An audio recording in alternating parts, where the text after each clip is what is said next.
اعوذ باللہ من الشیطان الرجیم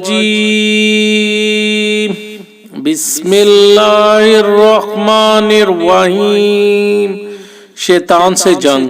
رسول اللہ صلی اللہ علیہ وآلہ وسلم نے فرمایا، شیطان انسان کے دل میں وسوسہ پیدا کرتا ہے، اور جبکہ ایک فرشتہ جو اس انسان پر مقرر ہے وہ نیکی کی مسلسل رہنمائی کرتا ہے۔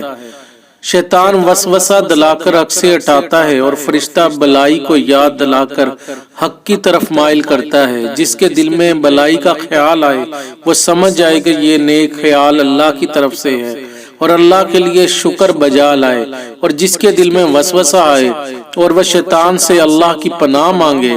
پھر آپ صلی اللہ علیہ وآلہ وسلم نے یہ آیت تلاوت فرمائی۔ ترجمہ: شیطان تمہیں فقیری سے ڈراتا ہے اور بے حیائی کا حکم دیتا ہے، اور اللہ تمہیں گناہوں کی بخشش اور فضل و کریم کی امید دلاتا ہے، اور اللہ بڑا ہی وسعت والا اور خوب جاننے والا ہے۔